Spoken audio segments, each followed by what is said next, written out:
Good evening, card chargers, and welcome back to the Cincinnati Kids Vintage Baseball Card Channel.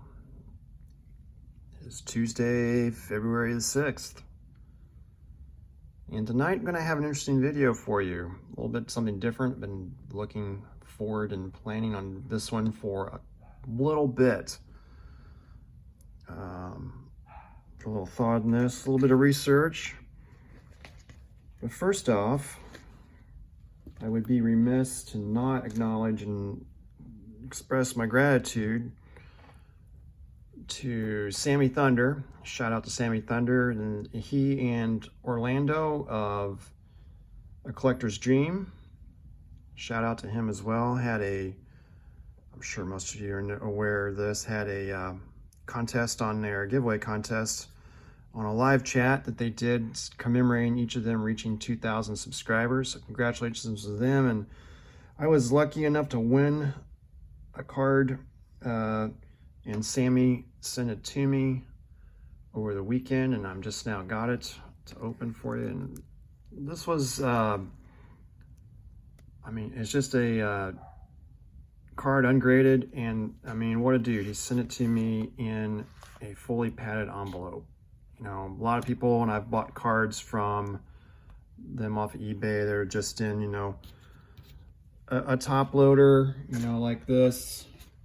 They'll just mail it in like an envelope.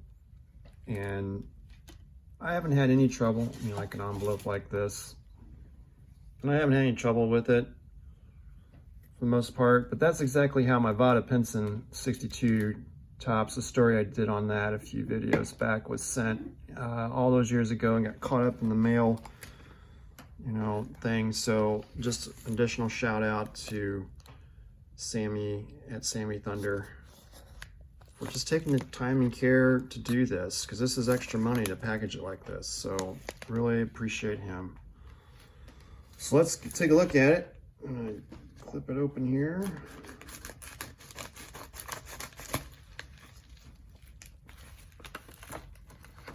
Oh, looks like you enclosed a little letter. So here's a little letter from Mr. Thunder himself.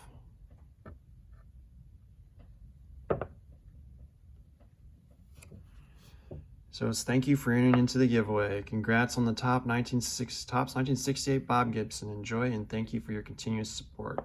Thanks, Sammy. Well, I got to say that Sammy's been a big supporter of my channel, as has Orlando. Orlando almost from the start. But both of them just love their content. Sammy is a huge fan of Tom Seaver, Christy Mathewson. He's got a lot of great, awesome vintage cards. And then Orlando just did a recent video on Camille Pasquale, which is really cool, showing a lot of cards there. But here it is. There's a little tape he put even on there to keep it from falling out. But there it is, 68 Topps Bob Gibson from his season where he pitched an ERA of like 1.1 something, I think. Whoop. Phenomenal season. Beautiful card. So thank you. All right, let's set that there for the moment. So on to the episode. And this episode inspired by another Sammy. Sammy at SFI Sports Cards. So shout out to him. He did a video about 3 weeks ago that got me thinking about this. And he started talking about 4 different cards. He started off by showing a beautiful 82 Fleer base card of this guy. So let's start out. Mr. Yount. Of course, that's not an 82 Fleer, but it's still one of my favorite cards of him. So this episode is going to tie together 4 players I want to see if you can tell me how many things that they are tied together by.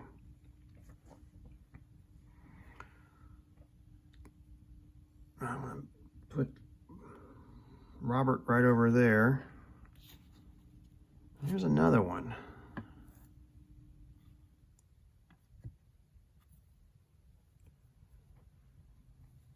Maybe adjust that camera a bit, but here we go. Now this card is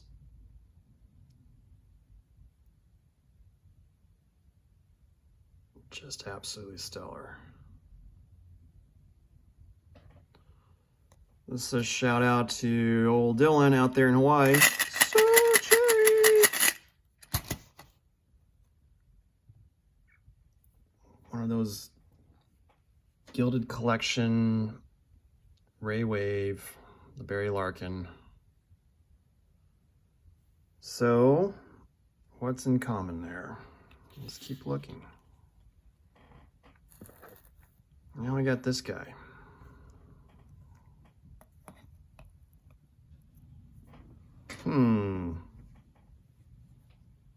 What could it possibly be? Cal Ripken Jr., A2 Donruss, and then this guy.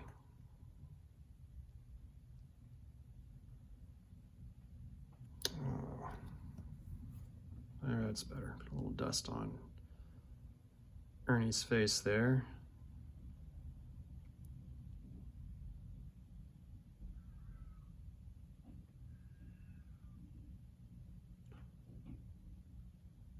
So I'll do a shout out to Vintage Card Steve right here. He, huge Cubbies fan, loves Mr. Banks. And, well, what is the commonality?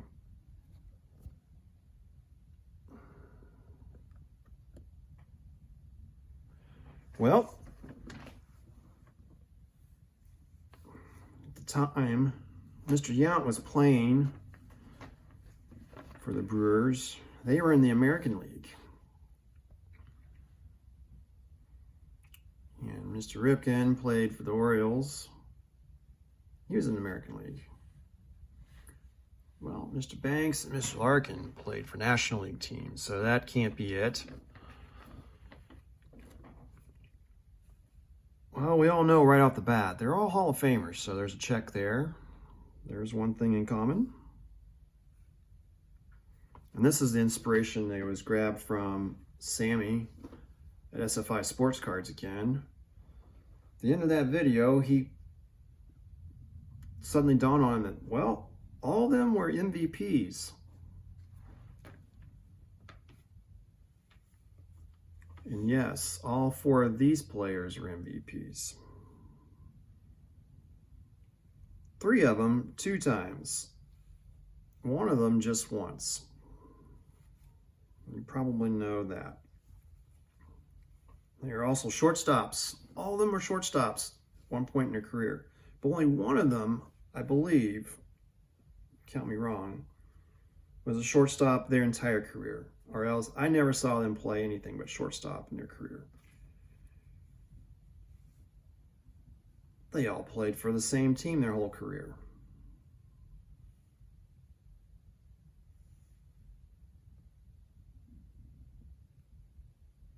They all had a career WAR of above 65. Who had the lowest WAR of these 4? Could it be Mr. Yount? Nope. Mr. Ripken? No way. Mr. Larkin? Nope. It was Mr. Banks, oddly enough. And I wonder if that's because he played about half his career at first base. It's very possible. But his career WAR was 67.7, Larkin at 70.5, Yount at 77.4, and Cal Ripken 95.9. Hits? Who had the fewest hits? Well, I think that's easy to answer. The only one that didn't play obviously, with the Ironman record broken by Cal Ripken, he played a lot of seasons of 162 games and into the postseason a few times too. Only Mr. Larkin didn't play an entire 162 game season in his whole career. I think the closest he got one year was 160, maybe 161 games. In fact, it may be on the back of his card. I think it is. Let's take a look here. I'll take a look here. Yes, for the 99 Reds, you see here, get this in focus. He played in 161 games. He had a long career, but he had injury issues, particularly later on. He had a athletic hernia or athletic groin injury. It just was really tough for him to recover from, the surgery from, as he was getting older there. So he had the fewest hits, 2340. Banks, oddly enough, came in second to last in this group. Of course, this is an elite group of shortstops. 2583.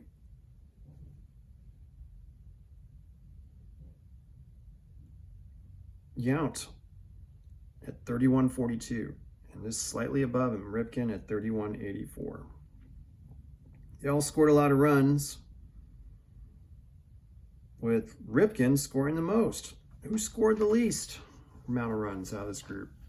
Mr. Banks. And Larkin just ahead of him. Who had the highest career batting average?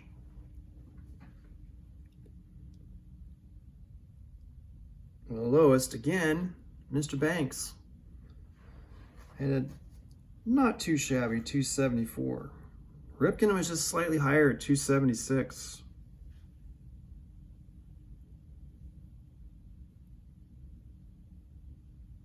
But he had 500 plus home runs, the most out of all these players. Who had the fewest home runs? Mr. Larkin, only 198. But he was the kind of hitter that did whatever was needed for the team. But he was an impressive hitter to watch no matter what. How about doubles? For the amount of games he played, Larkin had more doubles than Banks, but he was also probably faster. Ripken, again, with the most doubles, but Yount not far behind with 583. That's impressive.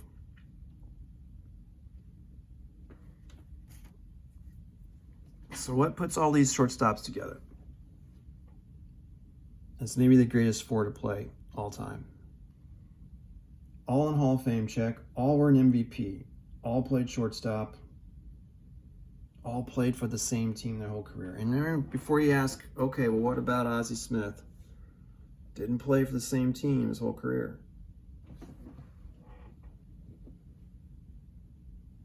So anyway, that's what I've got for you tonight.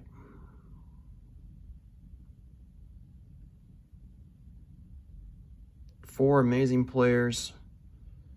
Two I got to watch in person at least once. Saw Mr. Larkin play in person a lot at Riverfront Stadium and in the new ballpark. But I got to see Ripken play one time in Baltimore. Would have loved to have seen Ernie Banks play. Would have loved to have seen Robin Yount play, but I never got to Milwaukee or to another American League city during his career. All exceptionally incredible players, all incredibly important in this hobby, I think. I get it, maybe Larkin not so much. I am a bit of a Reds homer, so I'll admit it, but they were very, very, very instrumental in their time. They hit for power, they hit for average, they had exceptional arms. Robin Yount earned MVPs at two different positions because he moved to the outfield later in his career. So that's just incredible. And Larkin was, I believe, maybe I'm wrong about this, was the first 30-30 shortstop ever. Of course, that's probably more common now.